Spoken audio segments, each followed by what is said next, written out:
Oh.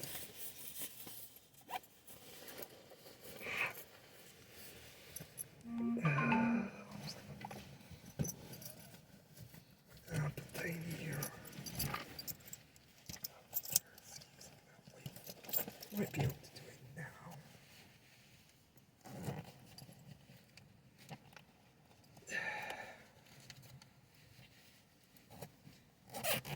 Feeling much better. Oh, what is that steam? No, that's okay.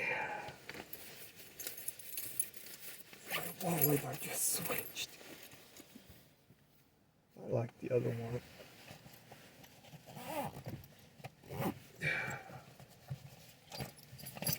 I want to eat something, but I'm not gonna make it to that express and I ain't seeing me, so.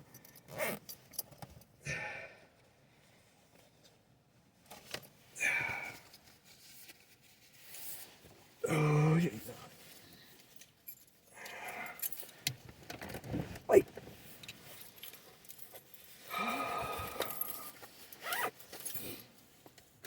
Oh. Okay.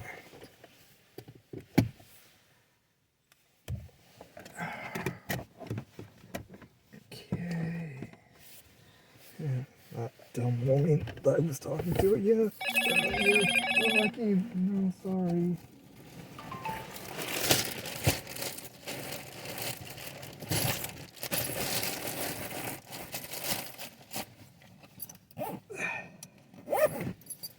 Okay. Look at this. Oh, huh. Okay.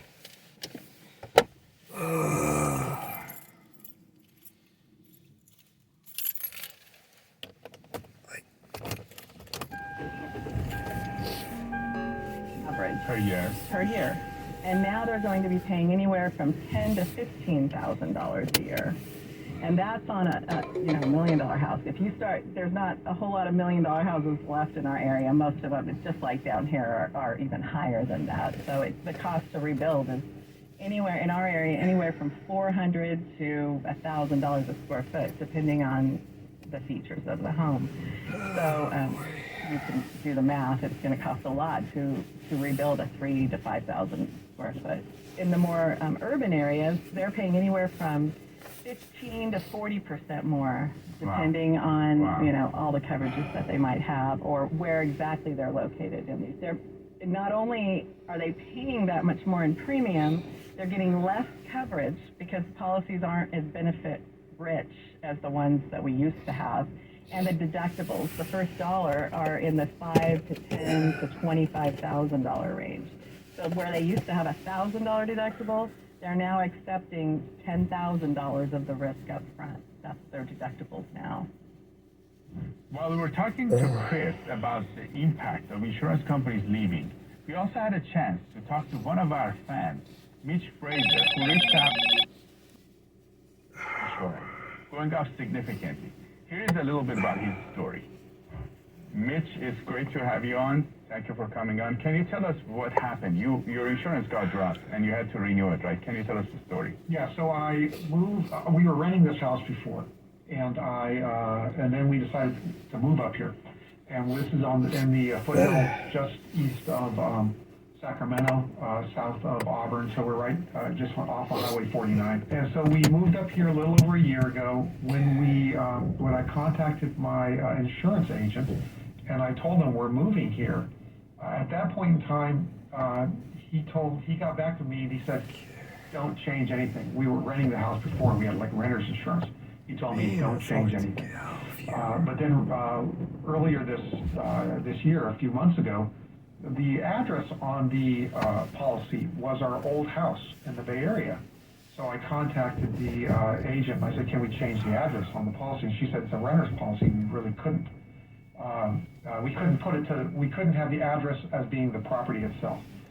So, and then she stated that because of details, whatever, it really wasn't a good policy. It really didn't protect us properly. And then when we went into the process of looking to renew the policy, it was denied. And so I got on the phone and I'm calling up many other agents, and everywhere I went to, it was denied.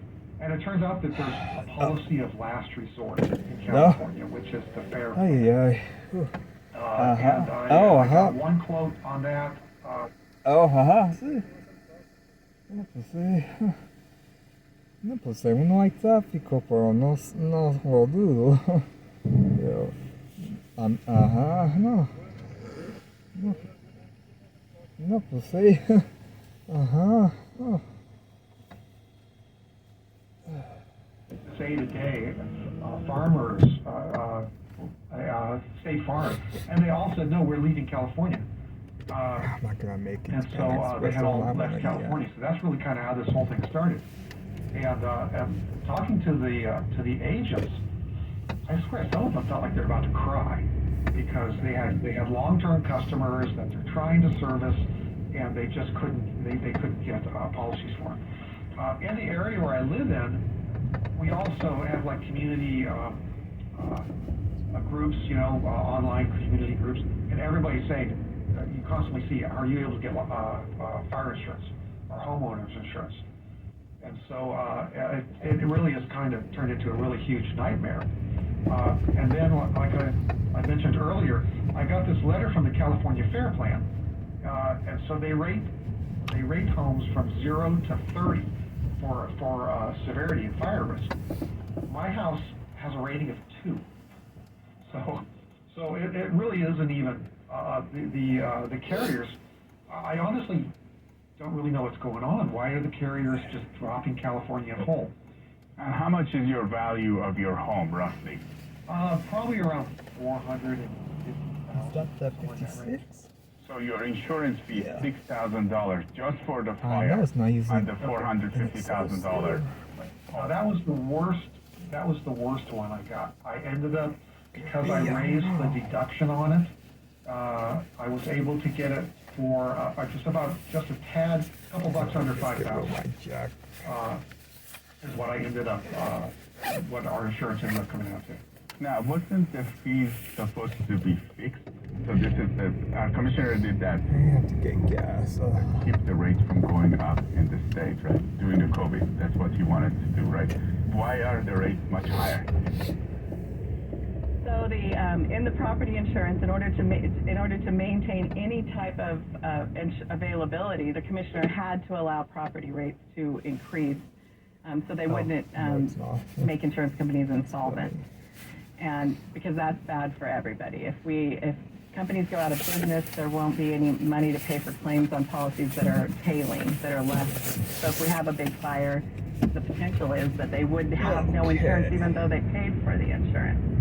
So the commissioner did have to allow the rate increases in those areas for the property insurance. What he's allowed is not enough for the insurance companies to remain viable. It's not enough. And so he suppressed the rates. And our rates in California are lower than anywhere else in the United States. But we've also paid $40 billion in wildfire property claims just in California. So in order to keep the system healthy, we're going to have to increase those rates somehow to become viable. And they can be spread, insurance is a risk, it's a pool of risk. So the whole state participates in all the claims that happen in the state. That's the only way that it works, because you're not going to pay $1 million for your homeowner's insurance so that you can get $1 million back out. That wouldn't be feasible for you. But you're going to pay a portion, and it's a little bit of gambling, right? So the insurance companies are gambling that they wouldn't lose. Hopefully a lot of people. It'll be dispersed, right? And they're very good at making sure that they don't get oversaturated. And that means that in any specific area that could possibly, like Paradise or Santa Rosa, where they lost a whole giant subdivision of houses, no one insurance company wants to be responsible for all of that, because they would go out of business. There's no way they could withstand that type of loss. The way they do it now is they make sure that they only take a percentage. So if we have enough insurance companies for each of them to take a percentage of the loss, if we have a huge loss, then that keeps them all healthy. It keeps them all able to continue to do business. Is there enough insurance companies out there to insure us? No. That's what sets us apart from the rest of the states that have a wildfire problem.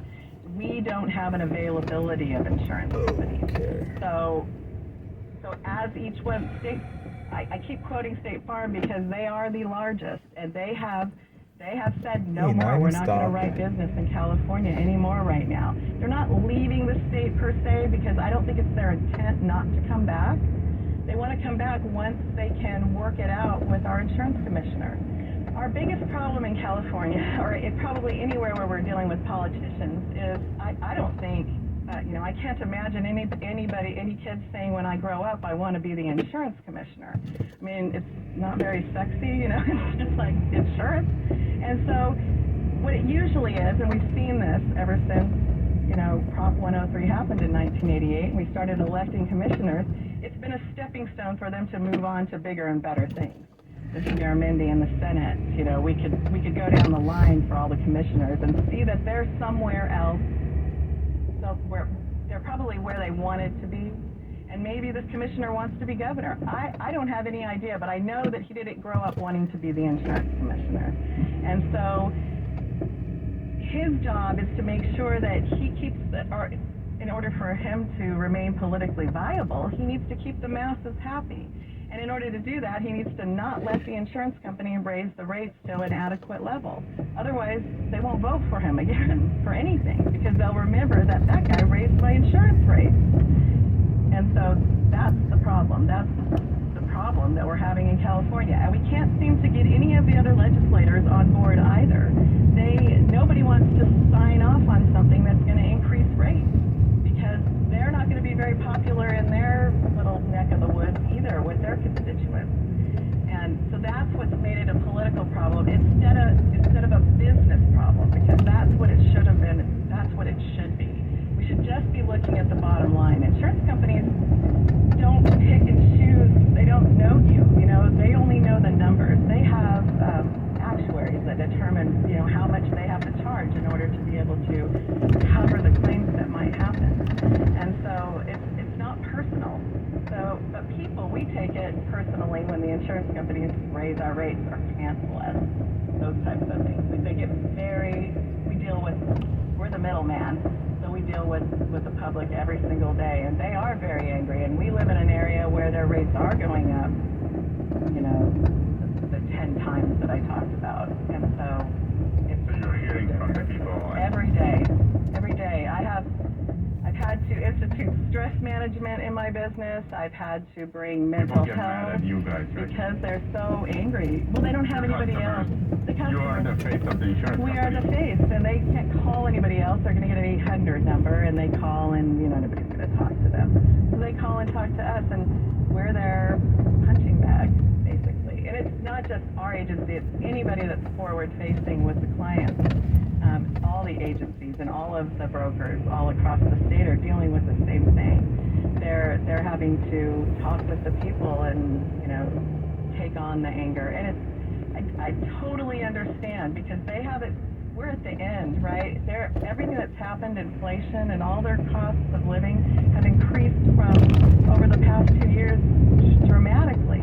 And insurance is slow because all of these other things they've been paying affect how much it's going to cost the insurance companies to settle a claim. So they're the very last. We're pretty close to the end as far as the inflationary, all of the different items that have inflated. So they don't have anything left, and now all of a sudden we're coming in and just hitting them when they're down. What are your customers doing? Can they afford this kind of increases? Because it seems like it's a lot, like $10,000 a year for a house to get insured. Like that seems like more than somebody's tax payment. Yes, it is. People that have paid their houses off where they don't have a mortgage, they've chosen to self-insure. And that's bad. They're uninsured. And most of those, if you can't afford to pay the insurance, it's not likely you'll be able to afford to rebuild your house without help. We're going to have some bad wildfires this year. We had a lot of rain. We have a lot of underbrush. We have a lot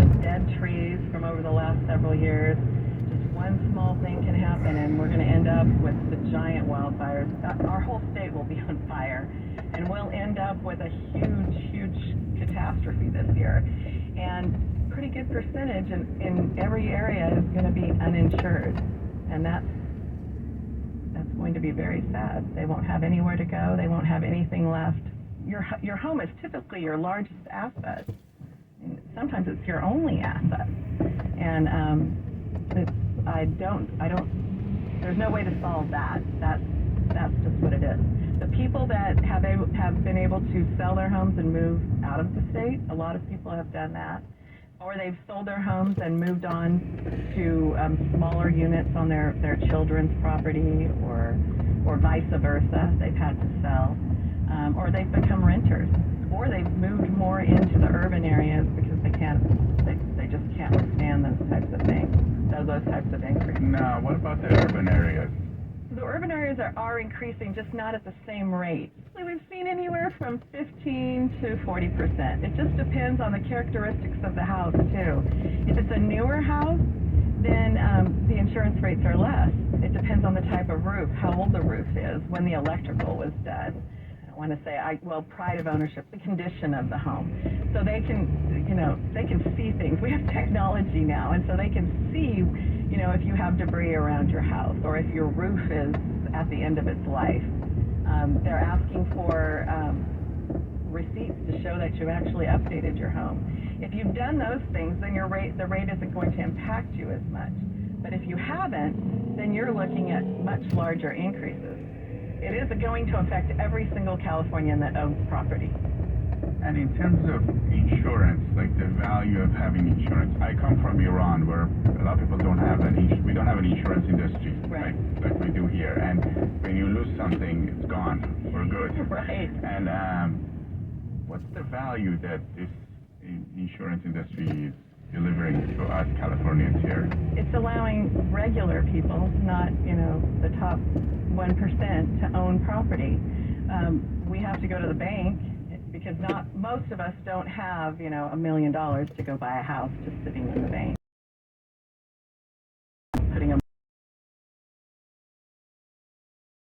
So the investors continue to allow us to get, they do something.